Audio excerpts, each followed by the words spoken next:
శ్రోతలకు నమస్కారం. గత నవంబర్లో జరిగిన అమెరికా అధ్యక్ష ఎన్నికల్లో డెమోక్రటిక్ పార్టీ అభ్యర్థి కమలా హ్యారిస్పై రిపబ్లికన్ పార్టీ అభ్యర్థి డొనాల్డ్ ట్రంప్ విజయం సాధించారు. అనంతరం ఈ ఏడాది జనవరి 20న అమెరికా అధ్యక్షుడిగా బాధ్యతలు చేపట్టారు. ఈ నేపథ్యంలో భారత్ అమెరికా ద్వైపాక్షిక సంబంధాలు, అలాగే అంతర్జాతీయ రాజకీయాల్లో రానున్న మార్పులపై విశ్లేషించేందుకు ఈరోజు మనతో పాటు మన ఆకాశవాణి స్టూడియోలో డాక్టర్ గద్దె ఓంప్రసాద్ గారు, associate professor, school of international studies, Jawaharlal Nehru university, New Delhi, అలాగే ప్రవాస భారతీయులు, global technology solutions CEO doctor Tarun Kakani గారు ఈరోజు మనతో పాటు ఉన్నారు. వారిని అడిగి మరిన్ని వివరాలు తెలుసుకుందాం. నమస్కారం డాక్టర్ ఓంప్రసాద్ గారు. నమస్కారం అండి. నమస్కారం డాక్టర్ తరుణ్ గారు. నమస్కారం అండి. సార్, 2020లో అమెరికా అధ్యక్ష ఎన్నికల్లో ఓడి తిరిగి 2024లో డొనాల్డ్ ట్రంప్ గెలవడం ఒక అనూహ్య పరిణామమనే చెప్పాలి. దీనికి గల కారణాలు మా శ్రోతలకు తెలియజేస్తారా? ముందుగా అందరికీ నమస్కారం. 2020 అధ్యక్ష ఎన్నికల్లో డొనాల్డ్ ట్రంప్ ఓడిపోయి 2024 ఎలక్షన్లో గెలవడానికి చాలా కారణాలు మనం చూడవచ్చు. అందులో ముఖ్యమైనటువంటి కారణం ప్రజాభిప్రాయాల్లో చాలా మార్పులు వచ్చినాయి. దీనికి ముఖ్యమైనటువంటి కారణం వారి యొక్క ఆర్థిక స్థితిగతులు మనం చూడాలి. ముఖ్యంగా ఇన్ఫ్లేషన్, ద్రవ్యోల్బణాన్ని కనుక అంతకుముందు డొనాల్డ్ ట్రంప్ మొదటిసారి అధికారంలో ఉన్నప్పటికీ, జో బైడెన్ అధికారంలో ఉన్నప్పటికీ మధ్య కనుక మనం కంపేర్ చేసినట్లయితే 2017, 2021 మధ్యలో డొనాల్డ్ ట్రంప్ అధికారంలో ఉన్నప్పుడు ప్రతి సంవత్సరం యావరేజ్ 1.6% ద్రవ్యోల్బణం ఉంటే, అదే జో బైడెన్ టైంలో అది 5.2% పెరిగింది. ఈ పెరిగిన ద్రవ్యోల్బణం అనేక వస్తువుల ధరలు కూడా పెరగడానికి కారణమైంది. అది ప్రజల జీవితంలో చాలా నెగిటివ్ ఎఫెక్ట్ పడింది. అట్లానే ఆయిల్ ప్రైసెస్ కనుక మనం గమనించినట్లయితే, ట్రంప్ అధికారంలో ఉన్నప్పుడు ఒక్కొక్క గ్యాలన్ ప్రైస్ $2.6 పలికితే, అది బైడెన్ టైంలో వచ్చేసరికి $3.6. 2022 సంవత్సరంలో అది దాదాపు $5 వరకు కూడా పెరిగింది. అట్లానే అన్ఎంప్లాయ్మెంట్ రేట్ను కనుక మనం చూసినట్లయితే, మొదటిసారి ట్రంప్ అధికారంలో ఉన్నప్పుడు అది 5% ఉంటే, బైడెన్ టైంలో అది 4.8% మాత్రమే తగ్గించగలిగారు. జీడిపి గ్రోత్ రేట్ను కూడా మనం చూసుకున్నట్లయితే, ట్రంప్ అధికారంలో ఉన్నప్పుడు 2.3% జీడిపి గ్రోత్ రేట్ నమోదు చేస్తే, అది బైడెన్ టైంలో 2.2% మాత్రమే నమోదు చేయగలిగారు. వీటన్నిటితో పాటు రష్యా ఉక్రెయిన్ ప్రభావం కూడా అమెరికా ఆర్థిక వ్యవస్థపై తీవ్రంగా పడింది. వీటన్నిటి ఫలితంగా ఓటర్లలో ఒక రకమైనటువంటి అసంతృప్తి నెలకొనింది. ఇది ఒక ముఖ్య కారణంగా మనం చూడాలి. రెండవ కారణం ఏంటంటే, రిపబ్లికన్ పార్టీ కూడా ఇంతకు ముందు కన్నా కూడా ఇప్పుడు ఎక్కువగా ఏకీకృతమై ట్రంప్ ని తిరిగి అధికారంలోకి తీసుకురావడానికి చాలా విధాలుగా ప్రయత్నం చేసింది. ముఖ్యంగా వాళ్ళు గ్రామీణ ప్రాంతాల్లోకి చొచ్చుకెళ్లి అక్కడ ఉన్నటువంటి కన్జర్వేటివ్ సొసైటీ, సంప్రదాయ గ్రామీణ ఓటర్లని ప్రభావితం చేశారు, చాలా ఆకర్షించారు. ఇది ఎలక్షన్స్ లో చాలా కీలకమైనటువంటి విషయంగా మారింది. అట్లానే ట్రంప్ ఇచ్చినటువంటి మేక్ గ్రేట్ అమెరికా అగైన్ అన్న స్లోగన్ వాళ్ళలో చాలా చొచ్చుకపోయింది. మూడవ కారణాన్ని కనుక మనం చూసుకున్నట్లయితే పోలరైజేషన్. ఈ ఓటర్ల మధ్యలో పోలరైజ్ పాలిటిక్స్ జరిగినట్టు మనం చూడొచ్చు. ముఖ్యంగా అమెరికన్స్ కి, తర్వాత అమెరికాకి వలస వచ్చినటువంటి వారికి మధ్య ఒక పోలరైజేషన్ పాలిటిక్స్ కూడా జరిగినట్టు మనం చూడొచ్చు. ఇవన్నీ కూడా ఒక ముఖ్యమైనటువంటి కారణాలుగా మనం చూసుకోవచ్చు. ఓంప్రసాద్ గారు, ఇప్పుడు తరుణ్ గారితో మాట్లాడదాం. సరే అండి. తరుణ్ గారు, అమెరికాలో మీరు ఎంఎస్ చేసి అక్కడ ఉద్యోగం చేసి ఒక కంపెనీని స్థాపించి సీఈఓగా ఉన్న మీరు డొనాల్డ్ ట్రంప్ విజయాన్ని ఏ విధంగా చూస్తారు? నేను అమెరికాలో 2005 నుంచి 2012 అంటే దాదాపు 7 సంవత్సరాలు అక్కడ ఉన్నాను. నేను స్టూడెంట్ వీసాపై అక్కడ ఉన్నటువంటి ఇల్లినాయిస్ ఇన్స్టిట్యూట్ ఆఫ్ టెక్నాలజీ, ఏదైతే ఐఐటి అని ఉందో, షికాగో అంటే ఇల్లినాయిస్ స్టేట్లో ఉన్నటువంటి షికాగో సిటీలో మాస్టర్స్ చేయడానికి వెళ్ళాను. అక్కడే ఎలక్ట్రికల్ ఇంజనీరింగ్లో మాస్టర్స్ చేయటం, అట్లాగే నేను అది చేస్తున్నప్పుడే దానిలో సిపిటి అంటే ప్రాక్టికల్ ట్రైనింగ్ ఏదైతే కాలేజ్లో ఉంటుందో, కాలేజ్ వారు ఇచ్చినటువంటి ఆథరైజేషన్ ద్వారా ఫస్ట్గా మనం అమెరికా వెళ్ళంగానే కూడా ప్రతి విద్యార్థి చేయాల్సిన మొట్టమొదటి పని, కాలేజ్లో వారు వాలంటరీ యాక్టివిటీస్ అనేవి కొన్ని స్టూడెంట్ అకాడమిక్ అఫైర్స్ అని చెప్పేసి ఉంటాయి. సో అటువంటి ముందుగా ఆ స్టూడెంట్స్ సెల్కి రీచ్ అవుట్ అయినట్టయితే కనుక అక్కడ జరిగేటువంటి కల్చరల్ ఈవెంట్స్కో లేకపోతే వేరే కాలేజ్ కండక్ట్ చేసే ఈవెంట్స్కి పలు రకాలైనటువంటి వాలంటరీ రోల్స్ ఉంటాయి. సో ఆ వాలంటరీ రోల్స్ కనుక మనం తీసుకున్నట్టయితే దాని నుంచి మనకి ఫస్ట్గా సోషల్ సెక్యూరిటీ నెంబర్ అనేది జనరేట్ అవడానికి మొట్టమొదటి అవకాశం. సో ఆ సోషల్ సెక్యూరిటీ నెంబర్ కనుక మనం ఫస్ట్ సాధించినట్టయితే కనుక అక్కడి నుంచి మనకి ఒక మొబైల్ నెంబర్ తీసుకోవటం కానివ్వండి, క్రెడిట్ కార్డ్కి అప్లై చేయటం కానివ్వండి, ఈ ప్రాసెస్ అనేది స్టార్ట్ అవుతుంది. చాలామంది ఏంటంటే కాలేజ్లో ప్రయత్నం చేయకుండా ఇక్కడ ఎక్కువ మంది వారికి ఉన్నటువంటి ఫ్రెండ్స్ సర్కిల్ ద్వారా వెళ్ళటం, ఆ ఫ్రెండ్స్ ద్వారా ఆఫ్ క్యాంపస్ జాబ్స్ అంటే అటు గ్యాస్ స్టేషన్స్ అంటే ఏదైతే పెట్రోల్ బంకులు ఉంటాయో అక్కడ గ్యాస్ స్టేషన్స్ అంటారు, అటువంటి గ్యాస్ స్టేషన్స్లో కానివ్వండి, రెస్టారెంట్స్లో కానివ్వండి, సెలూన్స్ అని కానివ్వండి, మోటల్స్ కానివ్వండి, ఇటువంటి వాటిల్లో ఆఫ్ క్యాంపస్ జాబ్స్లో గంటకి $7-10 ఇప్పుడైతే సుమారుగా $12-14 ఈ రకమైనటువంటి మనం దిగిన రోజు నుంచే సంపాదన మొదలు పెట్టాలి అనేటువంటి ఒక ఉద్దేశంతో ముందుగా ఆఫ్ క్యాంపస్ జాబ్ అనేది బిగిన్ చేస్తారు. దానివల్ల వారికి సోషల్ సెక్యూరిటీ నెంబర్ అనేది రాదు. ఒకటి. రెండోది బ్యాంక్ అకౌంట్ ఓపెన్ చేయడం కూడా కష్టం అవుతుంది. సో వారు చేసే అన్ని ట్రాన్సాక్షన్స్ కూడా క్యాష్లోనే సాగుతాయి. సో అక్కడి నుంచే వారి మొట్టమొదటి తప్పుటడుగు అనేది అక్కడ బిగిన్ అవుతుంది. యుఎస్కి ఇండియాకి ఉన్నటువంటి డిఫరెన్స్ ఏంటంటే ఇవాళ మనం మాట్లాడిన టాపిక్ ముఖ్యంగా డొనాల్డ్ ట్రంప్ గారి విజయాన్ని ఏ విధంగా చూస్తామని చెప్పేసి అంటున్నాం, కానీ అమెరికా అనేటువంటి దేశాన్ని ముందుగా అసలు మనం సరిగ్గా అర్థం చేసినట్టయితే కనుక అది వ్యక్తి యొక్క నిర్ణయాల మీద నడిచేటువంటి దేశం కాదు. దానికంటూ కొన్ని సిద్ధాంతాలు, దానికంటూ కొన్ని సిస్టమ్స్ ఆల్రెడీ ప్లేస్లో ఉన్నాయి. సో వ్యక్తి యొక్క ప్రభావం కంటే కూడా అక్కడ ఏ వ్యక్తి వచ్చినప్పటికి కూడా కొన్ని సిస్టమ్స్ అనేవి ఖచ్చితంగా పాటించాల్సిందే. మన భారతదేశ ప్రధాని మోడీ గారి నాయకత్వం ఏ స్థాయిలో అయితే సాగుతుందో, Trump has also taken inspiration from మన ఇండియన్ ప్రైమ్ మినిస్టర్ మోడీ గారి లీడర్షిప్. ప్రధానమంత్రి మోడీ గారు ఏదైతే భారతదేశానికి మేక్ ఇన్ ఇండియా అనేటువంటి స్లోగన్ ఇచ్చారో ఆయన కూడా మాగా అంటే make America great again exactly similar క్యాంపెయిన్స్లో సాగింది. Why? Because the campaigning machinery behind Trump is also an Indian guy. So the same rhetoric that has worked మనకి ఏదైతే భారతదేశంలో పనిచేసిందో అదే కార్డ్ అక్కడ కూడా స్ట్రైక్ చేశారు. పేట్రియాటిజం, నేషనాలిటీ, నేషనలిజం మీద వీటన్నిటి మీద హిట్ చేశారు. They came with a good majority there. తర్వాత సెకండ్ ఎలక్షన్ కూడా he got around 7 million votes, which is not a joke. No president has recorded that kind of percentage for the second term. So ఇది currently ఉన్న scenario. As we go along, we'll also speak about what are implications of his term. ఓం ప్రసాద్ గారు, వాజ్పేయి గారు ప్రధానమంత్రిగా ఉన్న NDA ప్రభుత్వం మొదటి పర్యాయంలో స్థిరపడిన Bharat America సంబంధాలు ఇరు దేశాల్లో రాజకీయాలకు అతీతంగా స్నేహపూరితంగా కొనసాగుతున్నాయి.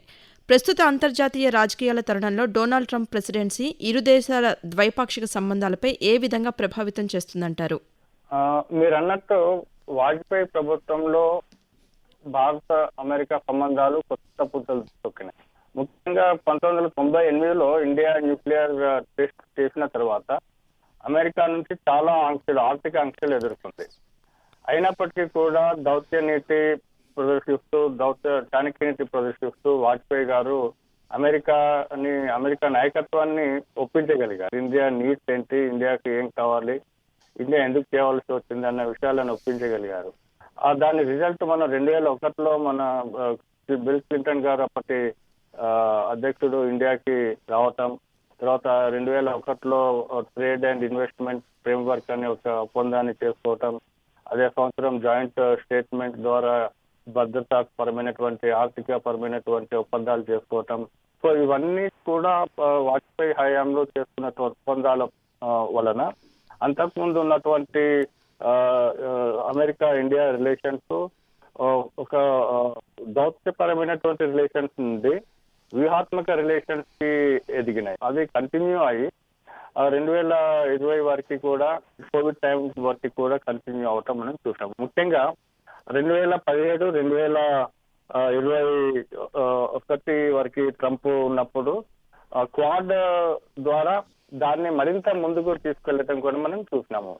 అయితే 2024లో ట్రంప్ అధ్యక్షుడిగా ఎన్నికైన తర్వాత ఇండియా అమెరికా సంబంధాలు ఎట్లా ఉండబోతున్నాయని మనము అంచనాకి వచ్చే ముందు ఆయన మొదటి పదవి కాలంలో అంటే 2017 నుంచి 2021 వరకు తీసుకున్నటువంటి చాలా విధానాలను కానివ్వండి, ప్రస్తుతం ఉన్నటువంటి జియోపొలిటికల్ సిచ్యువేషన్ కానివ్వండి, ఇవన్నిటిని మనం విశ్లేషిస్తే కొన్ని అంచనాలకు మనం చేసుకోవచ్చు. ముఖ్యంగా ట్రంప్ మొదట్లో అధికారంలో ఉన్నప్పుడు చైనా తోటి ట్రేడ్ వార్స్ చేయటం, తర్వాత చైనా మరింత దూకుడుగా సైనిక పరంగా బలం అవటం, వీటన్నిటి మూలంగా క్వాడ్ 2007లో క్వాడ్ ఏర్పాటు చేసినప్పటికీ కూడా ట్రంప్ హయాంలో 2017 తర్వాతనే అది చాలా యాక్టివేట్ అయింది. దాంతో మనం చైనా వ్యతిరేక ధోరణిని ఒక ప్రధానమైనటువంటి కారణంగా మనం చూపించి ఇండియా తోటి అమెరికా సంబంధాలు ఎలా ఉండబోతున్నాయన్న విషయాన్ని మనం గమనించవచ్చు. రెండవ విషయం వాణిజ్య సంబంధాలు.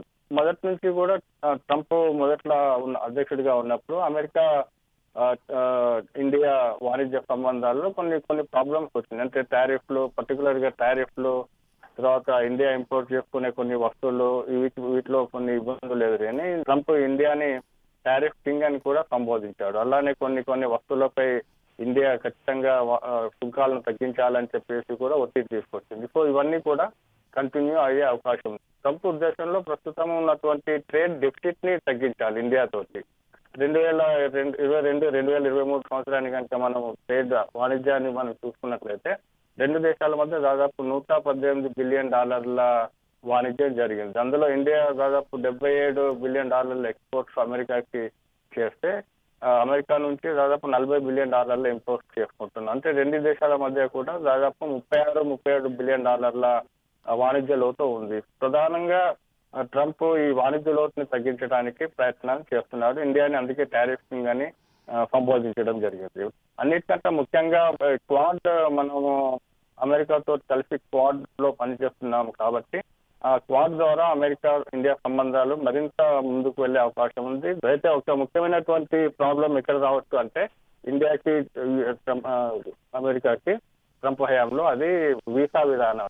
అంటే ట్రంప్ అధ్యక్షతన ప్రస్తుతము H-1B వీసాల పరిమితిని కఠినం చేయాలి, తగ్గించాలి అన్న ప్రయత్నాలు జరుగుతున్నాయి. అది బహుశా ఐటీ ఉద్యోగులపై ప్రతికూల ప్రభావం చూపే అవకాశం ఉంది. అయితే అన్నిటికంటే ముఖ్యంగా ప్రస్తుతం జరుగుతున్నటువంటి రష్యా ఉక్రెయిన్ వార్ ప్రభావం అంతర్జాతీయ వ్యవస్థపై పడిన విషయం మనం చూస్తున్నాము.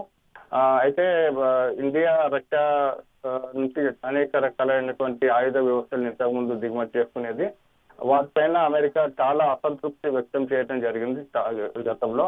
ముఖ్యంగా S-400 సెల్ డిఫెన్స్ సిస్టమ్స్ పైన కూడా అమెరికా చాలా అసంతృప్తి వ్యక్తం చేసింది. మనం కొంతకాలంగా మన రష్యా నుంచి చేసుకునే ఆయుధ దిగుమతుల్ని చాలా తగ్గించినప్పటికీ కూడా ఇప్పటికీ కూడా రిలేషన్షిప్ మనం కొనసాగిస్తున్నాము. అది బిడెన్ టైంలో ఇండియా పైన విపరీతమైనటువంటి ఒత్తిడి మనం ఎదుర్కొన్నాము. ట్రంప్ హయాంలో బహుశా రష్యా తోటి ఆయనే కొంత మిత్ర వైఖరి అవలంబించే అవకాశం ఉంది. ఇప్పటికే పుతిన్ తోటి చర్చలు జరుపుతాను, రష్యా ఉక్రెయిన్ వార్ని నేను చేస్తానని చెప్పేసి ఆయన స్టేట్మెంట్స్ ఇవ్వటం జరిగింది. సో రష్యా విషయంలో ఇండియా పైన కొద్దిగా ప్రెషర్ మరి బిడెన్ అంతా కాకుండా కొద్దిగా తగ్గించే అవకాశం అయితే ఉంది.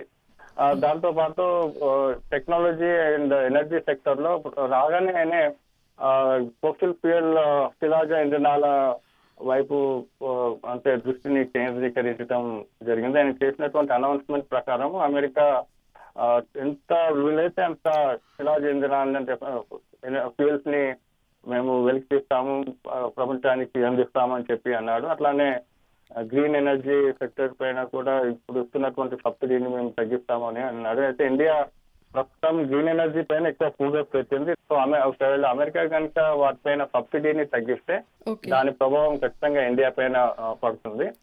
తరుణ్ గారు, అమెరికాలో నివసించే ప్రవాస భారతీయులు కానివ్వండి, అలాగే విద్యార్థులు కానివ్వండి, వారికి అమెరికా ఎందుకు అంత ఆకర్షణీయంగా కనిపిస్తుంది? ట్రంప్ ప్రెసిడెన్సీ వీరిపై ఏ విధంగా ప్రభావం చూపుతుందంటారు? అంటే ఇది రెండు భాగాలుగా ఈ మీరు అడిగిన ప్రశ్న ఉంది. ఒకటి, ముందుగా అసలు అమెరికా అనేది ఫేవర్డ్ డెస్టినేషన్గా ఎందుకు ఉంది అనేది మనం ముందుగా మాట్లాడుతున్నట్టయితే కనుక, ముందుగా డెమోగ్రఫీ అనేది స్టడీ చేసినట్టయితే ప్రపంచ డెమోగ్రఫీలో దాదాపు 140 కోట్ల మంది జనాభా కేవలం భారతదేశంలో ఉంటాం. ఇవాళ భూభాగంలో కూడా మొత్తం మీద అత్యంత జనాభా ఉన్నటువంటి దేశం భారతదేశంగా ఇప్పుడు రికార్డ్ అవుతుంది. చైనాను కూడా దాటేసాం మనం. కేవలం చైనా, ఇండియా కలిపితేనే మోర్ దెన్ 30% ఆఫ్ పాపులేషన్ ఈ ప్రపంచ జనాభాను ఆక్యుపై చేస్తుంది. సో ఇంత డెన్సిటీ ఉన్నప్పుడు డెఫినెట్గా ఆపర్చునిటీస్ వైస్ అంటే వారికి ఉండేటువంటి అవకాశాలు, అలాగే ఆ కంట్రీలు మన భారతదేశానికి సంబంధించినట్టయితే కనుక భారతదేశంలో ఉన్నటువంటి తీవ్రమైనటువంటి కాంపిటీషన్ ఏదైతే ఉందో ప్రతిదానికి, అది విద్యారంగంలో కానివ్వండి, వైద్య రంగంలో కానివ్వండి, అట్లాగే ఉద్యోగ రంగంలో కానివ్వండి, ముఖ్యంగా ఉపాధి రంగంలో ఉద్యోగాలు కానివ్వండి, వీటన్నిటికి కూడా ఒక్కొక్క పోస్టుకు కానివ్వండి లేదా ఒక్కొక్క ఉన్న సీటుకు కానివ్వండి 1:10 రేషియోలో కానివ్వండి, or more than that 1:, sometimes 1:100 ratio. ఇప్పుడు మన యూపీఎస్సీ ఏదైతే ఉందో సివిల్ సర్వీసెస్ చూసుకుంటే కనుక ఇట్ ఈస్ 1:1 lakh రేషియో. అంత రేషియోలో అంత తీవ్రతరమైనటువంటి కాంపిటీషను, ఒత్తిడి ఒకటి.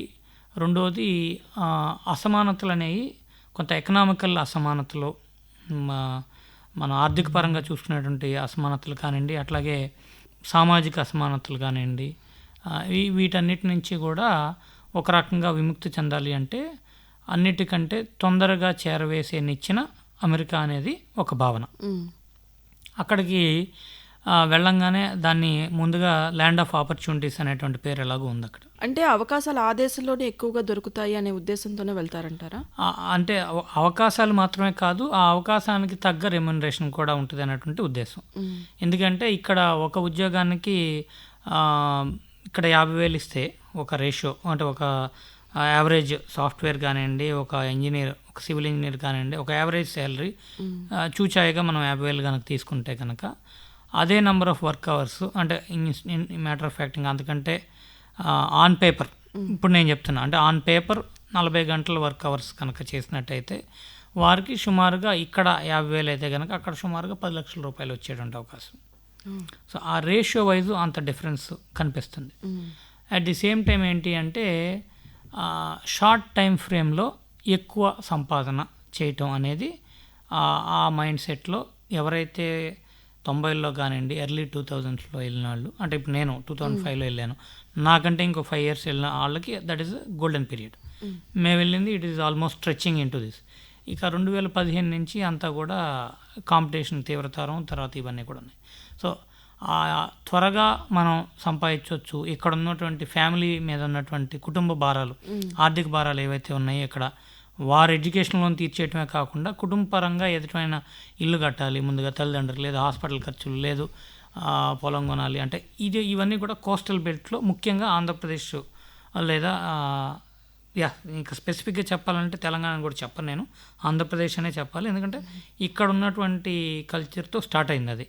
ఆ రియల్ ఎస్టేట్ మీద ఇన్వెస్ట్ చేయటం కానివ్వండి, ఇక్కడితో మొదలయ్యి 2015 నుంచి తెలంగాణ నుంచి కూడా అదే రకంగా number of people started moving to USA. ఈ కల్చర్ ఎక్కువగా కోస్తా జిల్లాలతో మొదలయ్యి ప్రతి ఇంటి నుంచి ఇదివరకు ఇంటికి ఒకళ్ళు ఉండేవాళ్ళు, ఇప్పుడు ఇంటికి సపోజ్ 2 పిల్లలు ఉంటే 2 కూడా అమెరికాలోనే ఉంటున్నారు.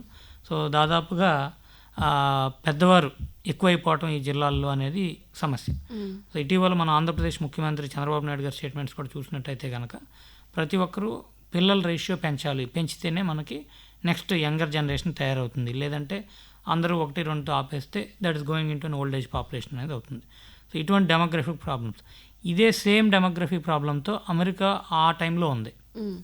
ఆ గ్యాప్ ఫిల్ చేయడానికి ఈ హై స్కిల్డ్ ఇమిగ్రేషన్ ప్రాసెస్, దాన్ని H-1B వీసా ప్రోగ్రామ్, అది స్టార్ట్ చేశారు. అయితే 2 భాగాలుగా మనం చూసినట్టయితే ఎవరైతే మంచి విద్యా అవకాశాల కోసం వెళ్తారు, ఇప్పుడు మనకి ఇండియాలో ఐఐటీస్ ఉన్నాయి.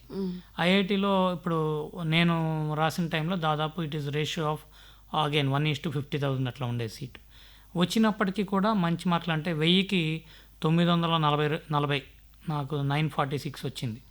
స్టిల్ దాంట్లో ఐఐటీలో కూడా ఏబిసి కేటగిరీస్ ఉంటాయి, అంటే ఐఐటి బాంబే కానివ్వండి, ఐఐటి మద్రాస్ కానివ్వండి, ఐఐటి బెంగళూరు, ఇట్లా కొన్ని కేటగిరీస్ ఉన్నాయి.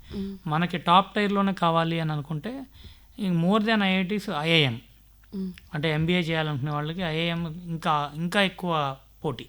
సో అంత పోటీ, ఎంత మెరిట్ ఉన్నా సరే చాలు అనేటువంటి ఉండే సినారియోలో తప్పకుండా America is providing broader opportunities. ఇప్పుడు అక్కడ మాస్టర్స్ చేసినట్టయితే కనుక అక్కడ డైరెక్ట్గా మల్టీనేషనల్ కంపెనీస్తో, ప్రొడక్షన్ కంపెనీస్తో we can get exposure of job. So అక్కడ ఇందాక ఒకటి చెప్పినట్టు పే కల్చర్ ఒకటి, తర్వాత ఇమీడియట్ ప్లేస్మెంట్ అనేది ఒకటి, ఇవి multinational companies, at the same time multinational cultures, multi culture అంటే డైవర్సిటీ, గ్లోబల్ డైవర్సిటీతో ఇంటరాక్ట్ అవ్వండి. ఇవన్నీ కూడా ఒక స్టూడెంట్కి వెళ్తే వచ్చేటువంటి అడ్వాంటేజ్. ఎప్పుడైతే మనం ఒక స్టూడెంట్ కమ్యూనిటీలోకి వెళ్తామో we are more in a secure net. అక్కడ we will get to interact with different cultures. అది కూడా ఏంటి, మనం ఇంటరాక్ట్ అయితే లేదు, నేను ఓన్లీ భారతదేశం వాళ్ళతో ఇంటరాక్ట్ అవుతాను, అందులో తెలుగు వాళ్ళతో ఇంటరాక్ట్ అవుతాను, ఇంకా అందులో సబ్జెక్ట్స్తోనే ఇంటరాక్ట్ అవుతాను అనుకుంటే I advise that is not the point of going to US. ఎందుకంటే సంపాదన అనేది ఇప్పుడున్న పరిస్థితుల్లో యాక్చువల్లీ కొంత రీసోర్సెస్ ఉండి చేసుకోగలం అనుకుంటే కనుక ఇవాళ India is much brighter spot than America. ఇదివరకు ఉన్నటువంటి అవకాశాలు ఇప్పుడు అమెరికాలో లేవు. అక్కడ ఉన్నటువంటి మల్టీనేషనల్ కంపెనీస్ అక్కడ ఇదివరకు ఇక్కడికి అవుట్సోర్స్ చేసే జాబ్స్ అవన్నీ కూడా now India is also doing AI, we are also doing AI products. ఇక్కడ కూడా రీసెంట్గా జరిగినటువంటి దావోస్ సమ్మిట్ చూసినట్టయితే ఏఐ కంపెనీస్ ఇక్కడ ఇన్వెస్ట్ చేయడానికి 2 తెలుగు రాష్ట్రాల్లో కూడా ముందుకు వస్తున్నాయి. మైక్రోసాఫ్ట్ కానివ్వండి, గూగుల్ కానివ్వండి, వారందరూ కూడా ఇక్కడ ప్రోడక్ట్ కంపెనీస్ వస్తున్నాయి. ఎప్పుడైతే ప్రోడక్ట్ కంపెనీస్ వస్తున్నాయో then we will not be the back door of companies. ప్రీవియస్గా మనకి India was a back door to or offshore, what they called as right shoring అని. సో అటువంటి అవకాశాలకి ఇదివరకు అమెరికా స్వర్గధామంగా ఉండేది. ఇప్పుడు డైరెక్ట్గా ఆ కంపెనీస్ ఇండియాలో సెటప్ చేయడం, ఇక్కడే ప్రోడక్ట్ కంపెనీస్ ఉన్నాయి. ఇంకొకటి అంత ఆకర్షణీయం ఎందుకు అవుతుంది అంటే సంపాదన ఉన్నప్పుడు ఆబ్వియస్గా దాని related affiliate sectors, what you can do with that money అనేది it opens n number of opportunities. స్థిరమైనటువంటి ఇల్లు ఏర్పరచుకోవటం ఇక్కడ ఇండియాలో, అలాగే పెళ్లి సంబంధాలు కానివ్వండి, ఇవన్నీ కూడా it opens A life style opportunities also. కేవలం ఆర్థిక పరంగానే కాకుండా వారికి కుటుంబ పరంగా కూడా వారికి ఒక దారి అనేది, America is the single key for all the problems అనేటువంటి ఒక అభిప్రాయం ఏదైతే ఉందో, ముఖ్యంగా ఈ అబ్రాడ్ స్టడీస్ చేసే కన్సల్టెన్సీస్ కానివ్వండి, ఈ H1B ప్లేస్మెంట్ చేసే కంపెనీస్ కానీ వీళ్ళందరినీ అలా ఒక మార్కెటింగ్ చేస్తారు. జనరల్ పర్సెప్షన్ కూడా అది. తల్లిదండ్రులు కూడా ఏంటంటే పిల్లల్ని ఎలాగైనా సరే అమెరికా పంపించేస్తే ఇంకా పిల్లలు సెట్ అవుతారు, అక్కడ సంపాదిస్తారు. ఇక్కడ రాజకీయ ఒత్తిళ్ళని కానివ్వండి, లేకపోతే సామాజిక ఒత్తిళ్ళు కానివ్వండి, ఇక్కడ ఉన్నటువంటి తరతమ్యాల మధ్యలో వాళ్ళు ఉండవసరం లేదు. ఇక్కడ ఉన్నటువంటి కల్చర్ కంటే కూడా అక్కడ వారు ఫ్రీగా ఉండొచ్చు. మరీ ముఖ్యంగా చెప్పాలంటే అబ్బాయిల కంటే కూడా అమ్మాయిలకి it is more attractive. Why? Because they have more pay opportunities, they have exposure to more MNC multinational companies. అక్కడ పెద్ద పెద్ద పొజిషన్స్లోకి ఎక్స్పాండ్ అయ్యే ఛాన్స్ కూడా ఉంటుంది. ఇవన్నీ వాళ్ళ భారతదేశంలో కూడా ఉన్నాయి. అయితే in terms of competition ratio చూసుకున్నట్టయితే కనుక ఎందుకు అమ్మాయిలకి అక్కడ ఎక్కువగా అలా ఆపర్చునిటీస్ ఉన్నాయి సార్? అలా అమ్మాయిలకి అక్కడ ఎక్కువగా ఆపర్చునిటీస్ అనేది కాదు, ముఖ్యంగా అమెరికా అనేటువంటి దేశం మార్కెటింగ్ మీద ఎక్కువగా ఆధారపడుతుంది. అంటే అక్కడ ఉన్నటువంటిది ప్రధానంగా 2 రంగాలు, ఒకటి బ్యాంకింగ్ రంగం, 2 ఫైనాన్స్ రంగం.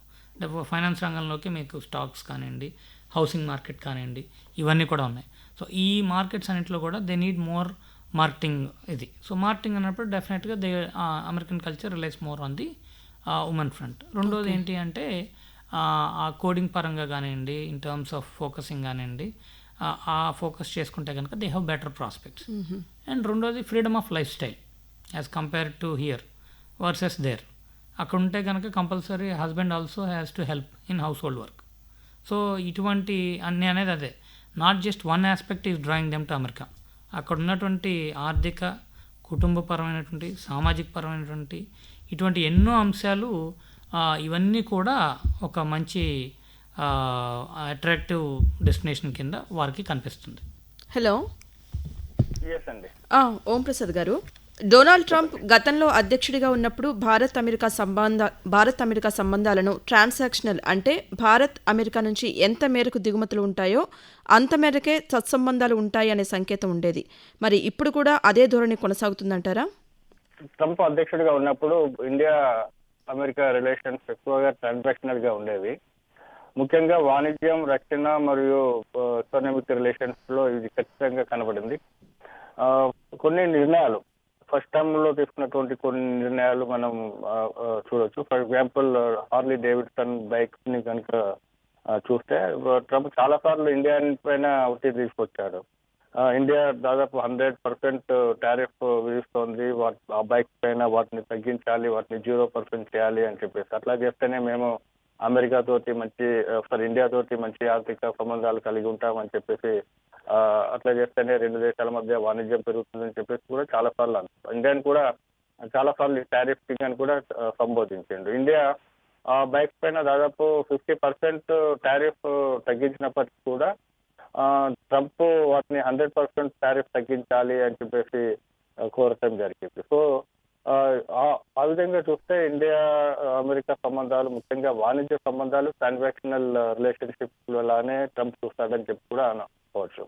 ట్రంప్ యాక్చువల్లీ పొలిటీషియన్ కావడానికి ముందు ఒక business man. So business man చూస్తున్నట్టు ఎక్కువగా ఇంట్రెస్ట్ దానికి ఎంత లాభం కలుగుతుంది అన్న విషయం బిజినెస్ లో ఎట్లా ప్రధాన సూత్రంగా అయితే ఎట్లా ఉందో ఈ ఆర్థిక సంబంధాలని కూడా అదే ప్రాతిపదికంగా ఆయనే నడిపించే అవకాశం ఉంది.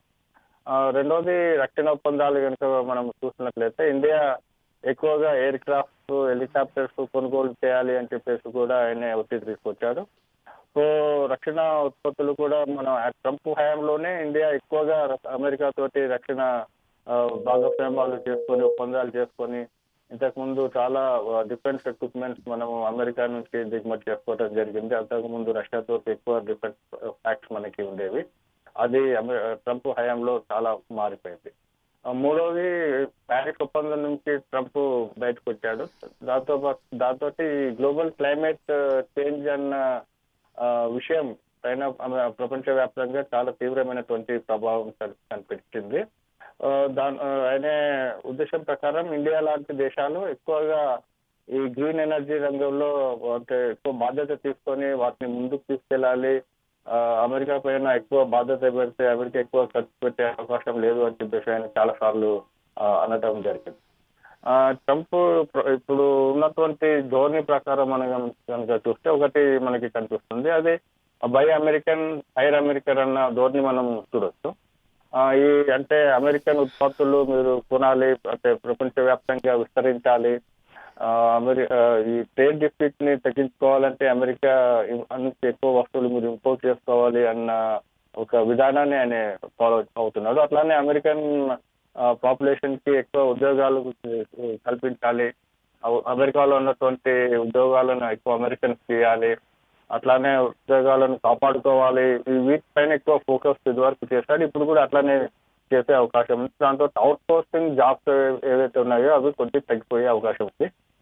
వాటితో పాటు చైనా లాంటి దేశాల్లో పెట్టినటువంటి అమెరికన్ కంపెనీ పెట్టుబడులు కూడా వెనక్కి తీసుకురావటమో లేకపోతే చైనా లాంటి కంట్రీస్ నుంచి వేరే చోటికి తరలించడానికి ఒత్తిడి చేసే అవకాశం ఉంది. వీటితో పాటు ఈ ట్రాన్సాక్షనల్ రిలేషన్స్ లో ముఖ్యంగా ఈ ఇండియా లేకపోతే చైనా లాంటి కంట్రీస్ పైన టారిఫ్ మేము ఎక్కువ విధించి వాటితో ఉన్నటువంటి వాణిజ్య డెఫిసిట్ ని మేము తగ్గించడానికి ప్రయత్నం చేస్తామని చెప్పి కూడా చాలా సార్లు ఆయనే అన్నారు. ఇక భౌగోళిక విషయాల దగ్గరికి వస్తే చైనా వ్యతిరేకత అన్నది ఆయన విధానాల్లో స్పష్టంగా కనిపించింది. ఆర్థికపరమైనటువంటి విషయాల్లోనే కాకుండా ప్రాంతీయ భద్రతా విషయాల్లో కూడా మనం ఆ విషయాన్ని మనం గమనించవచ్చు. ముఖ్యంగా సౌత్ ఏషియాలో విపరీతంగా పెరిగినటువంటి చైనా పెట్టుబడులు కానివ్వండి, టెన్షన్స్ కానివ్వండి, ఇండియా చైనా మధ్యలో నెలకొన్నటువంటి ప్రతిష్టంభన సమయంలో కూడా 2020లో ఇండియాకి ఆయన సపోర్ట్ చేశాడు. దాంతో మనము చైనా వ్యతిరేక ధోరణి మనం చూడొచ్చు. ఈ భద్రత, ప్రాంతీయ స్థిరత్వానికి ఆయన ఎక్కువ ప్రాధాన్యత ఇచ్చే అవకాశం ఉంది. ఈ దృష్టి నుంచి చూస్తే క్వాడ్ ఉన్నది అంటే ఇండో పసిఫిక్ రీజియన్ లో చైనా ప్రభావాన్ని తగ్గించడానికి ఆయన ఎక్కువ ప్రాధాన్యత ఇచ్చే అవకాశం ఉంది. దాంట్లో ఇండియా మాత్రమే ఆయన ఇదివరకే గుర్తించడం జరిగింది. సో ఇది కంటిన్యూ చేసే అవకాశం ఉంది. ఇది అంతా ట్రాన్సాక్షనల్ ధోరణి, అంటే ఏకపక్షంగా నిర్ణయాలు తీసుకోవటమో లేకపోతే ఎక్కువ డబ్బు ఖర్చు పెట్టడమో కాకుండా ఇండియా కూడా అవసరమైనంత కంట్రిబ్యూట్ చేయాలి అని చెప్పేసి ఆయన కోరే అవకాశం ఉంది. అట్లా చేస్తేనే క్వాడ్ ని మేము ముందుకు తీసుకెళ్తాము. జపాన్, ఆస్ట్రేలియా కూడా ఈ రక్షణ విషయాల్లో వ్యవహారాల్లో పెట్టుబడులు పెట్టాలి, ఖర్చు పెట్టాలి అన్న ఒత్తిడి ఆయన తీసుకొచ్చే అవకాశం ఉంది. తర్వాత ఆయన గవర్నెన్స్ పైన ఎక్కువ ఈ యుద్ధాలు జరుగుతున్నటువంటి ఉక్రెయిన్ రష్యా యుద్ధం అయితేనేమి, లేకపోతే ఇజ్రాయెల్, వెస్ట్ ఏషియా కాన్ఫ్లిక్ట్ అయితేనేమి వీటిపైన ఎక్కువ ఫోకస్ చేసే అవకాశం కూడా ఉంది. అయితే ఆయన అనుసరిస్తున్నటువంటి పాలసీ ప్రకారం యుద్ధాలపైన అమెరికా ఖర్చు చేయడం కాకుండా వాటిని నిలువరించి ఒక శాంతియుత వాతావరణం నెలకొల్పాలి, అప్పుడే అమెరికా ప్రయోజనాలు సఫలం అవుతాయని చెప్పేసి ఆయన చాలా సార్లు అన్నారు. దాంతో మనము కొత్త పాలసీని మనము ముందు ఈ సంవత్సరం మనము చూడొచ్చు. ముఖ్యంగా కొద్దిగా కఠినమైనటువంటి వైఖరి అవలంబించే అవకాశం ఉంది, ఎక్కువగా ఫండింగ్ విషయంలో. ఈ దేశాలపైన కూడా ఒత్తిడి తీసుకొచ్చి యుద్ధాలను ఆపే అవకాశాలు కూడా ఉన్నాయి. ఎందుకంటే యుద్ధము కొనసాగినంత కాలం కూడా రష్యా ఈ పాశ్చాత్య ఆర్థిక వ్యవస్థ పైన కూడా, అమెరికా ఆర్థిక వ్యవస్థ పైన కూడా దాని ప్రభావం నెగిటివ్ గా ఉంది. ఓన్లీ డిఫెన్స్ కంపెనీస్ మాత్రమే ఈ యుద్ధాల వల్ల లాభాలు పొందుతున్నాయి. మిగతా ఏరియాల్లో అమెరికా చాలా నష్టాలను చేకూరుతుంది. ఇదివరకు అనుకున్నట్టుగా దాదాపు $180 బిలియన్ ప్రభావం అమెరికా ఆర్థిక వ్యవస్థ పైన పడింది. ట్రంప్ బహుశా యుద్ధాలను కొనసాగించి మరింత ఆర్థిక నష్టాలను చూడడానికి ఆయనకి ఫ్యూచర్ లో కూడా ట్రాన్సాక్షనల్ రిలేషన్స్, అంటే అమెరికాకి వచ్చే లాభం ప్రకారమే దేశాలతోటి రిలేషన్స్ నేర్పే అవకాశం ఉంది అని కూడా మనం అనుకోవచ్చు. నాటోలో కూడా అమెరికా కంట్రిబ్యూషన్ కూడా తగ్గించి నాటో కంట్రీస్ తమ కంట్రిబ్యూషన్ పెంచుకోవాలని కూడా ఆయన పిలుపునిచ్చాడు. దాంతో మనము నాటోలో అమెరికా పాత్ర తగ్గిపోయే అవకాశం ఉందని చెప్పేసి కూడా మనం అనుకోవచ్చు. వాటిలోనే యూరోపియన్ యూనియన్ పైన కూడా తన వైఖరిని ఆయన వెల్లడించింది. యూరోపియన్ యూనియన్ కూడా తన రక్షణకు ఎక్కువ ఖర్చు పెట్టాలి, అమెరికా తన ఖర్చును తగ్గించాలి అని చెప్పేసి ఆయన అనుకోవడం జరిగింది. సో వీటన్నిటిని మనం గమనిస్తే ట్రాన్సాక్షనల్ రిలేషన్స్ అనేవి ట్రంప్ హయాంలో అమెరికా విదేశాంగ విధానంలో అత్యంత ముఖ్యమైనటువంటి భాగం అవుతాయని కూడా అనుకోవచ్చు. అమెరికా ఏం పొందుతోంది అన్నది ముఖ్యం, అమెరికాకి ఎంతవరకు లాభం అన్నది ఆయన ముఖ్యంగా ఆయన దృష్టి కేంద్రీకరించే అవకాశం ఉంది. ఇది ఇంకా ఫ్యూచర్ లో కూడా అంటే ట్రంప్ అధికారులు ఉన్నంత వరకు కూడా కొనసాగే అవకాశం ఉంది. ఓకే ఓం ప్రసాద్ గారు, తరుణ్ గారితో మాట్లాడదాం. తరుణ్ గారు, H1B వీసాలు అలాగే స్టూడెంట్స్ వెళ్లే F1 తదితర వీసాలపై ట్రంప్ ప్రెసిడెన్సీలో ఏమైనా ఆంక్షలు విధించే అవకాశం ఉందంటారా? తప్పకుండా అండి. ముందుగా ఇందాక ఓం ప్రసాద్ గారు చెప్పినట్టు కొన్ని ట్రాన్సాక్షనల్ ఏదైతే ఉన్నాయో దాంట్లో భాగంగానే ఈ స్టూడెంట్ ఎక్స్చేంజ్ వీసాలు కానివ్వండి, అట్లాగే ఈ H1B వీసాస్ అనేవి కూడా ఒక భాగంగా మనం అనుకోవచ్చు. రీసెంట్గానే మోడీ గారితో కూడా అంటే జస్ట్ ఇవాళ ఆయన మాట్లాడటం, అలాగే గతంలో ఇందాక ఓం ప్రసాద్ గారు చెప్పినట్టు జయశంకర్ గారు ఎవరైతే India's foreign external affairs minister ఉన్నారో ఆయన ముఖ్యంగా ట్రంప్ రాగానే ఫస్ట్ థింగ్ ఆ క్వాడ్ దాని గురించి మాట్లాడటం, అంటే US, ఆస్ట్రేలియా, ఇండియా, జపాన్ ఈ 4 కంట్రీస్ ఇండో పసిఫిక్ రీజియన్లో ట్రేడ్ని టేకప్ చేయటం అనేది మాట్లాడటం. అట్లాగే ఆయన కూర్చున్నటువంటి సీట్ ఏదైతే ఉందో ఆ సీట్ చాలా ప్రముఖమైనటువంటి సీట్ అని చెప్పొచ్చు. ముఖ్యంగా ఈ డిప్లొమాటిక్ టైస్లో ఎవరు ఎక్కడ కూర్చుంటారనేది అంతర్జాతీయ వేదికలో అది చాలా చాలా సిగ్నిఫికెన్స్ ప్లే చేస్తుంది. ఒక రకంగా చెప్పాలి అంటే జయశంకర్ గారు చెప్పినట్టు where we sit defines where we stand, అంటే మనం ఎక్కడ కూర్చున్నాం అనే దాన్ని బట్టి మన పొజిషన్ ఏంటి అనేది తెలుస్తుంది అనేది జయశంకర్ గారు ఒక మెసేజ్లో కన్వే చేశారు. సో ఇదంతా కూడా ఇప్పుడు ఈ ట్రాన్సాక్షనల్ వాల్యూస్ కానివ్వండి, ఆయన లేవనెత్తినటువంటి ట్రంప్ గారు భాగంలో ఇమిగ్రేషన్ పాలసీ కానివ్వండి, వీటన్నిటి గురించి కూడా మన మీడియా వారు అడిగినప్పుడు కూడా ఆయన ఈ రకంగా సమాధానం చెప్పారంటే అన్నిటికీ ప్యాకేజింగ్గా what is the position of India in terms of American mindset అనేది ఈ మీటింగ్ ద్వారా this meeting itself is a message అని ట్రంప్ 2.0 డెలిగేషన్లో చెప్పారు. అలాగే గతంలో ట్రంప్ ఇచ్చిన స్టేట్మెంటు స్టూడెంట్స్ వీసాస్ సంబంధించి లేదా ఇమిగ్రెంట్స్కి సంబంధించి ఇల్లీగల్ ఇమిగ్రెంట్స్ ఎవరైనా ఉన్నారంటే కనుక వారిని పంపించి వేస్తాం, వారి దేశాలు వెనక్కి తీసుకోవాలి, తర్వాత అవసరమైతే వార్ ప్లేన్స్లో కూడా పంపించేస్తాం అని చెప్పేసి చెప్పడం జరిగింది. ముఖ్యంగా సౌత్ అమెరికన్ కంట్రీస్ సంబంధించి కొలరాడో కానివ్వండి, కొలంబియా కానివ్వండి, బ్రెజిల్ కానివ్వండి, మెక్సికో కానివ్వండి, వీరందరినీ కూడా దాదాపు కొన్ని లక్షల సంఖ్యలో వార్ ప్లేన్స్లో తరలిస్తే ఆ కంట్రీస్ మేము ముందు యాక్సెప్ట్ చేయమని చెప్పేసి చెప్పడం జరిగింది.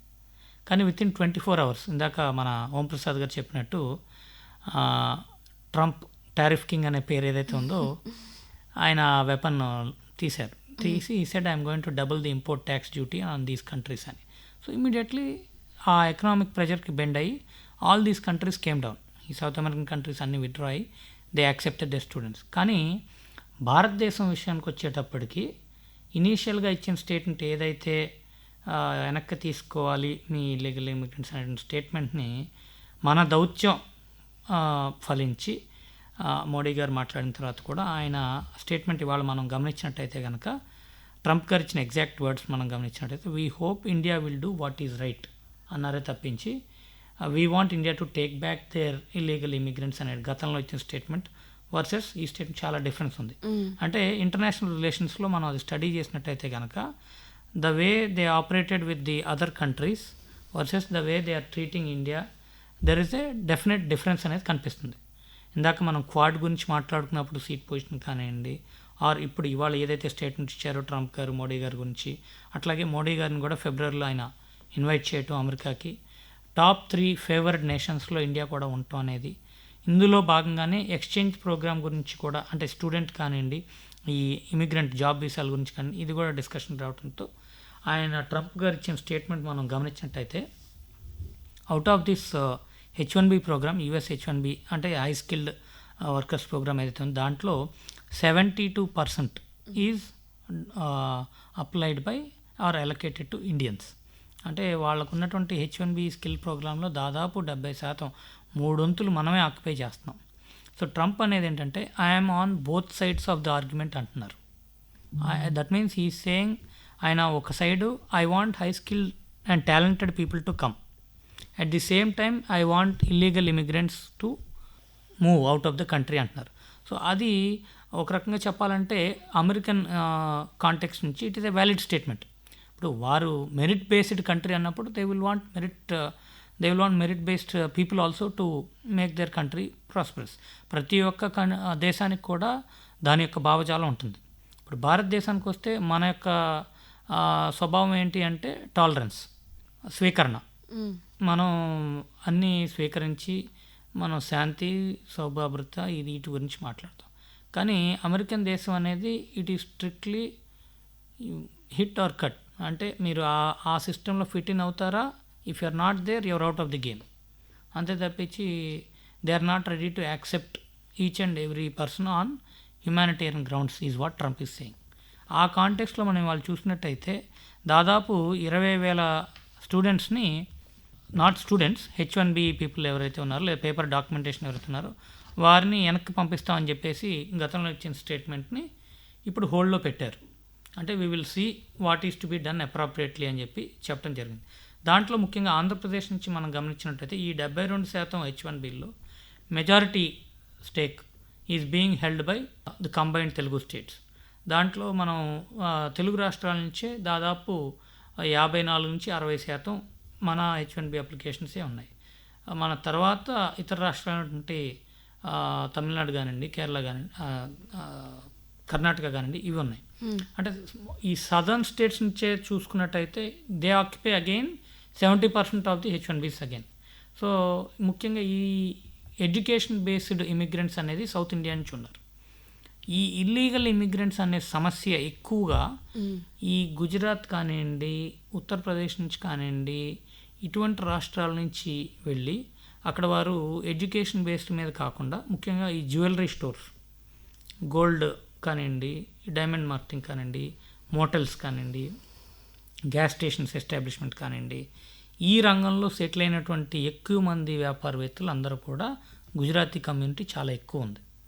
సో వారు ఏంటంటే 10th క్లాస్ పాస్ అయిపోయి వెళ్ళిపోయి ఇంకా అక్కడే జ్యువెలరీ స్టోర్లో ఫిట్ ఇన్ అవటం లేకపోతే అటువంటి వారి సంఖ్య చాలా ఎక్కువగా ఉంది.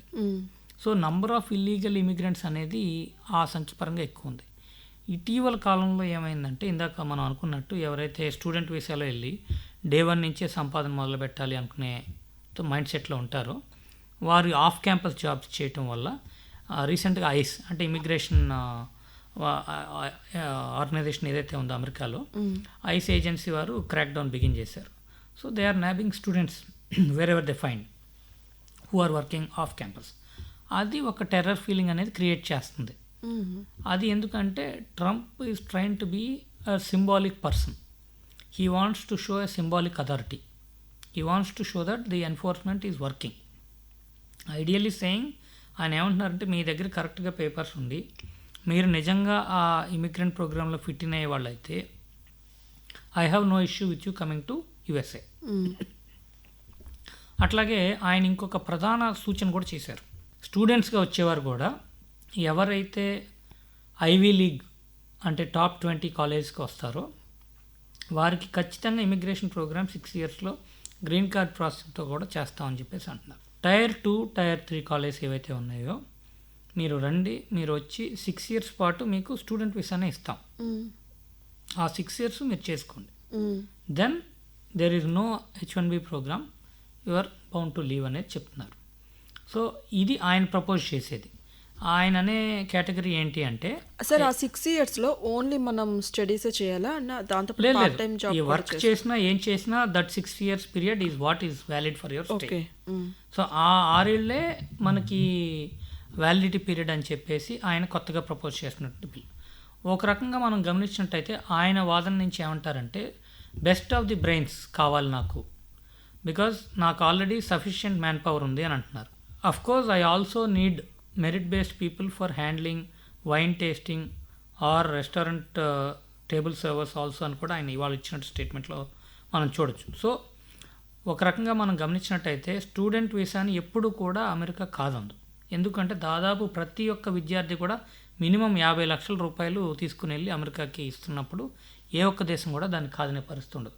సో ఎవరైతే స్టూడెంట్ అప్లికేషన్ మీద వస్తారో వాళ్ళు డెఫినెట్గా they will accept. H1B visa ప్రోగ్రామ్కి వచ్చేప్పటికి అక్కడ that is where the issue is coming.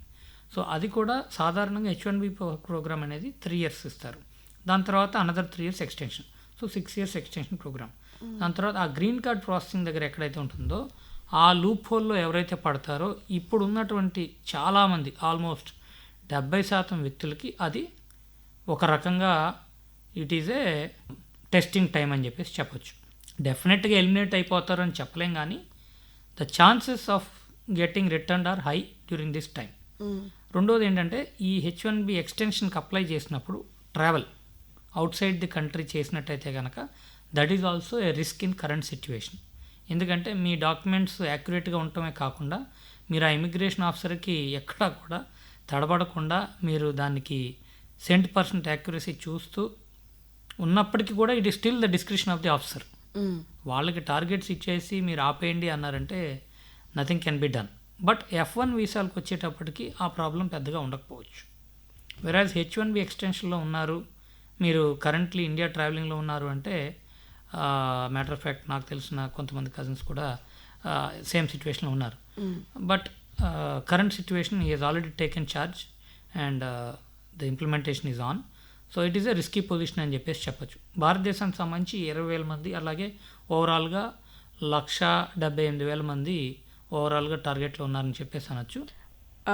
ఓం ప్రసాద్ గారు, సాఫ్ట్వేర్ రంగంలో భారతీయులు అమెరికాలో ప్రముఖ కంపెనీలకు సీఈఓలుగా వ్యవహరిస్తున్నారు కదా, మరి అదే విధంగా భారత్లో చాలామంది సాఫ్ట్వేర్ ఇంజనీర్లు అమెరికాలో కంపెనీలకు సేవలు అందిస్తున్నారు. వీరిపై ట్రంప్ ప్రభుత్వం ఏ విధంగా ప్రభావితం చేస్తుందంటారు? ముఖ్యంగా ఇంతకుముందు మన తరుణ్ గారు చెప్పినట్టు H1B వీసాలు అనేవి వీటికి అంటే ఈ సెక్టర్ సాఫ్ట్వేర్ రంగం సెక్టర్ లో ఉద్యోగాలు ఇండియన్స్ కి ఉద్యోగాలు పొందడానికి చాలా ఉపయోగపడతాయి. H1B వీసా హోల్డర్స్ ఎవరైతే వీసా ముగిసిపోయిన తర్వాత కూడా అక్కడే ఉంటున్నారో వాళ్ళపైన పడే అవకాశం ఉంది. డిపోర్టేషన్ దాదాపు 18,000 మంది ఇండియన్స్ ని అట్లా ఐడెంటిఫై చేసి వీళ్ళని డిపోర్ట్ చేస్తామని అన్నారు, కానీ దాన్ని ఇప్పటి వరకు అయితే హోల్డ్లో పెట్టినారు. సౌత్ అమెరికన్ కంట్రీ నుంచి వచ్చిన వాళ్ళని మాత్రం పంపిస్తున్నారు ప్రస్తుతము.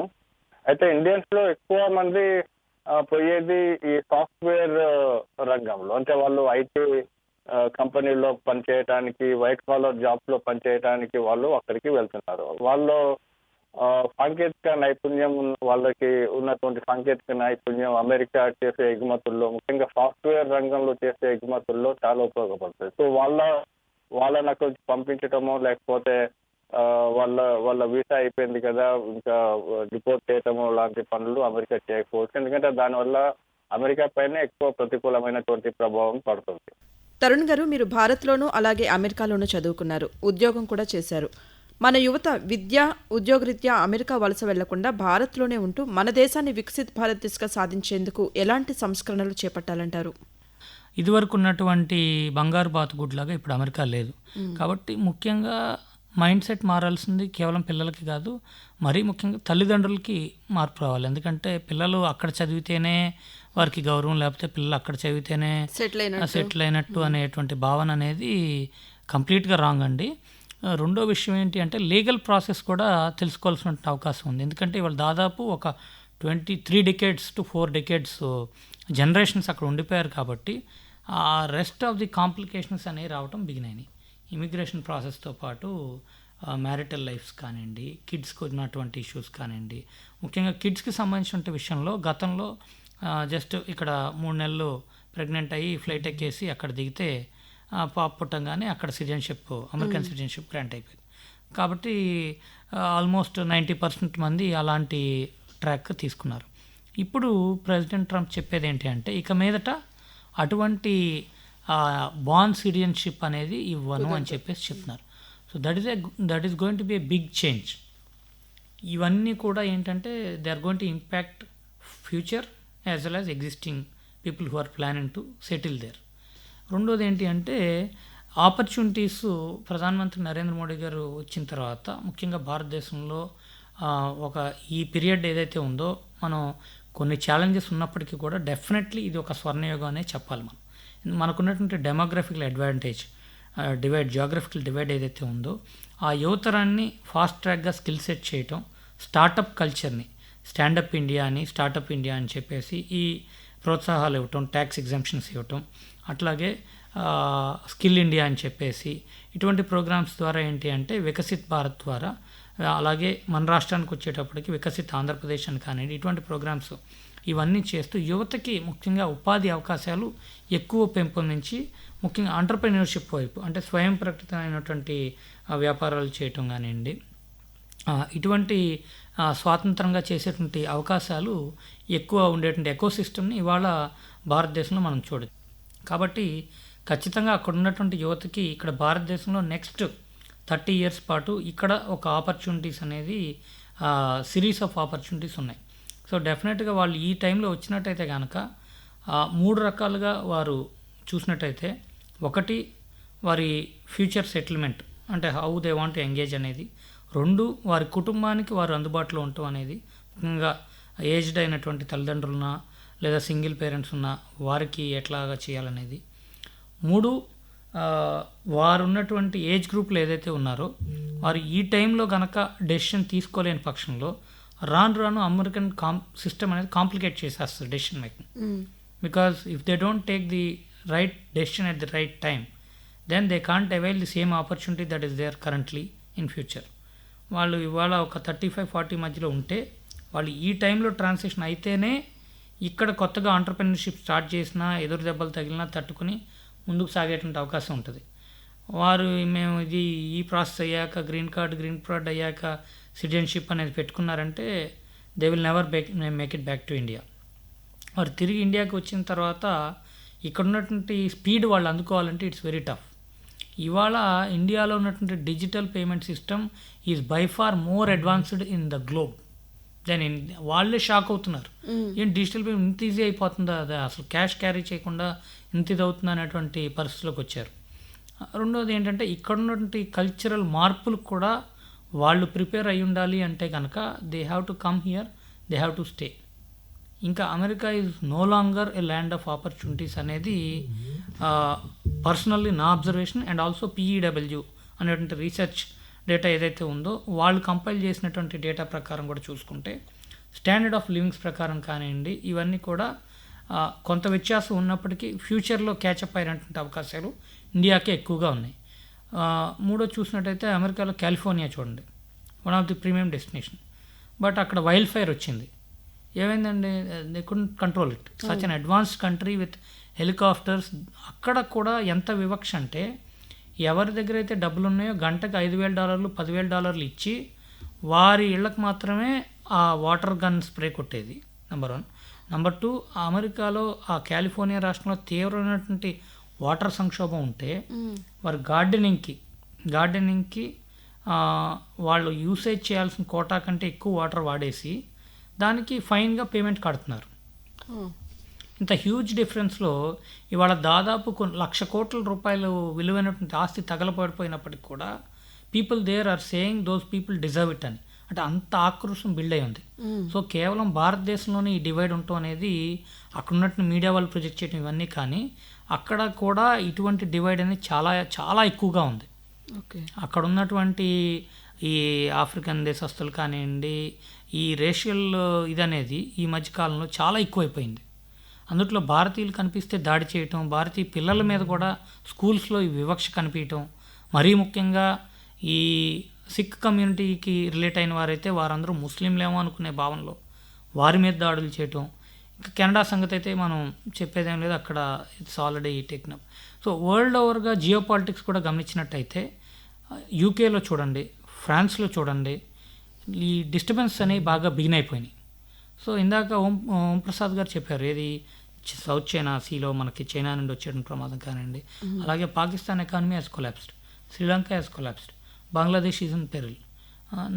ఇంత మన దేశం చుట్టూతా ఇంత నిప్పులు ఉన్నప్పటికి కూడా స్టిల్ ఇండియా ఇంత డైవర్సిటీ ఉండి still we are able to maintain that stability in terms of political and economic and social growth. Dollar versus rupee value fluctuations ఉన్నప్పటికీ కూడా ఎంతసేపు అంటే రూపాయి విలువ పడిపోయిందనే దృక్కోణంలో మనం చూస్తాం, కానీ మన ఇంపోర్ట్స్ పెరగాలి అంటే మనకు ఉన్నటువంటి డెడ్ స్టాక్ క్లియర్ అవ్వాలన్నా, ఇంపోర్ట్స్ ఇక్కడి నుంచి పెరగాలన్నా కూడా మన రూపీ వాల్యూ కొంత తగ్గితేనే ఎకనామికల్ బ్యాలెన్స్ అనేది స్ట్రైక్ అయింది. దీనిలో 2 వర్షన్స్ ఉంటాయి. There are people that will argue saying no the rupee value has to go up, so that that version is there. Again it depends on your demand and supply equations. So ఈ అన్ని global equations study చేస్తే తప్పకుండా ఇవాళ భారతదేశం వికసిత్ భారత్గా మనకి next 2047 vision 2047 ఏదైతే ఉందో ఆ దిశగా ప్రయాణిస్తున్నాం. మన ఇన్ఫ్రాస్ట్రక్చర్ పరంగా కానివ్వండి, లాజిస్టిక్స్ పరంగా కానివ్వండి, ఇవన్నీ కూడా పక్కన పెడితే I think you have to give back to your motherland. America is never your land. ఎవరైతే అక్కడ సిటిజన్షిప్ పొందారో మేము ఇక్కడ అని భ్రమలో ఉంటారో, that will never be where your heart lies. అది వారికి జీవిత సత్యం అనేది వాళ్ళకి దెబ్బలు తగిలిన 60 సంవత్సరంలోనో 50 సంవత్సరంలోనో, లేదా వారికి కాకుండా వారి పిల్లలు తగిలినప్పుడు వారు ఖచ్చితంగా రియలైజ్ అవుతారు. ఆ పరిస్థితుల్లో వారు వెనక్కి రాలేక అక్కడ ఉండలేక చాలా మానసిక సంక్షోభం అనుభవిస్తారు. కాబట్టి definitely now is the right time to come back. Brain drain అయిపోయింది, ఇప్పుడు రివర్స్ బ్రెయిన్ డ్రైన్ అనేది వారు టెక్నాలజికల్గా, ఆర్థికంగా వారందరూ కూడా వికసిత్ భారత్కి కంట్రిబ్యూట్ చేయాల్సిన టైం. ఓం ప్రసాద్ గారు, బ్రిక్స్ కూటమిలో భారత్ ఒక కీలక భాగస్వామిగా కొనసాగుతుంది, కానీ బ్రిక్స్ దేశాలపై ట్రంప్ ఆంక్షలు విధిస్తారని అంటున్నారు. ఇది భారత్పై ఎటువంటి ప్రభావం చూపుతుందంటారు? బ్రిక్స్ అనేది ప్రస్తుత ప్రపంచ ఆర్థిక వ్యవస్థలో అత్యంత ముఖ్యమైనటువంటి పాత్రని పోషించే విధంగా ఎదిగింది. మనము కనుక బ్రిక్స్ లో అంటే ఇంటర్నల్ ట్రేడ్ కనుక మనం గమనించి చూసినట్లయితే ప్రపంచంలో జరిగే వాణిజ్యంలో దాదాపు 17 నుంచి 20% బ్రిక్స్ కంట్రీస్ కంట్రిబ్యూట్ చేస్తున్నాయి అంటే ఇంటర్నల్ గా. వాటితో పాటు దాదాపు 30% ఎక్స్టర్నల్ గా అంటే విదేశాలతోటి BRICS countries combined trade figures మనం చూస్తే 30 నుంచి 40% విదేశాలతోటి వాణిజ్యం జరుగుతున్నాయి. యూరోపియన్ కంట్రీస్ ఎకనామీ సర్వైవ్ కావాలన్నా కూడా, అమెరికన్ ఎకానమీ సర్వైవ్ కావాలన్నా కూడా ఈ పెద్ద మార్కెట్ అన్నది చాలా ముఖ్యమైనటువంటి విషయం వాళ్ళకి. ఒకవేళ కనుక బ్రిక్స్ ఈ అమెరికన్ ప్రొడక్ట్స్ కానివ్వండి, యూరోపియన్ ప్రొడక్ట్స్ ని కానివ్వండి తమ మార్కెట్ లోకి మేము తగ్గిస్తాము, మేము అనుమతించాము అని అన్నట్లయితే అది ప్రతికూలమైనటువంటి ప్రభావం చూపిస్తుంది అమెరికా పైన కానివ్వండి, యూరోప్ పైన కానీ. తరుణ్ గారు, చివరిగా సాఫ్ట్ పవర్ అంటే మన దేశ సంస్కృతి సాంప్రదాయాలు, ఆహారపు అలవాట్లు కానివ్వండి, యోగా, ఇలా అమెరికాలో భారత్పై ఒక సానుకూల వైఖరి నెలకొల్పడానికి దోహదపడతాయంటారు. దీనిపై మీ విశ్లేషణ తెలియచేయండి. ముఖ్యంగా భారత్ అమెరికా మధ్య సంబంధాలకు మన ఎన్ఆర్ఐలు ఒక వారధిలా ఉంటారని చెప్పేసి అంటారు. సో భారత్ ప్రయోజనాలకు డొనాల్డ్ ట్రంప్ సానుకూలంగా స్పందించాలి అంటే ఎన్ఆర్ఐలు చేయవలసిన కృషి ఏదైతే ఉందో అది ఈ సాఫ్ట్ పవర్ ఆఫ్ ఇండియాని పెంచేటువంటి రీతిలో ఉండాలి. ఎందుకంటే మన భారతదేశం యొక్క సంస్కృతి సాంప్రదాయాలు, అలాగే ఆహారపు అలవాట్లు, యోగా, దీంతోపాటు మనకి కోవిడ్ టైంలో ఉన్నటువంటి వ్యాక్సినేషన్ ప్రోగ్రామ్ ఏదైతే ఉందో అది ప్రపంచవ్యాప్తంగా భారతదేశం యొక్క సాఫ్ట్ పవర్ని ఇనుమడింపు చేసింది. అక్కడ ఉన్నటువంటి ఎన్ఆర్ఐలు కూడా ఏంటి అంటే ఇటువంటి ప్రోగ్రామ్స్ని ప్రయారిటైజ్ చేయడంలో వారు ముందుండాలి. ఎందుకంటే ఎప్పుడైతే మిగిలిన దేశాలు ఇంక్లూడింగ్ అమెరికా వ్యాక్సిన్ని అమ్ముకున్నాయో, కేవలం భారతదేశం మాత్రమే ప్రపంచవ్యాప్తంగా కొన్ని కోట్ల వ్యాక్సినేషన్స్ని అటు బ్రెజిల్కి కానివ్వండి, బ్రెజిల్ దేశం వారు కూడా భారత్ని సంజీవని అని చెప్పేసి పిలవటం జరిగింది. సో అటువంటి సాఫ్ట్ పవర్ ఏవైతే ఉందో అటువంటి అంశాల మీద మాట్లాడాలి. అటువంటి అంశాలు విపులంగా అక్కడ ఉన్నటువంటి అమెరికన్ క్రౌడ్కి తెలిసేటట్టు చేసుకోగలగాలి. దీపావళికి నేషనల్ హాలిడే ఇచ్చే స్థాయికి అమెరికా వచ్చిందంటే that speaks about the soft power of India. అటువంటి అంశాల్లో అది మనం ముందు తీసుకెళ్ళాలి.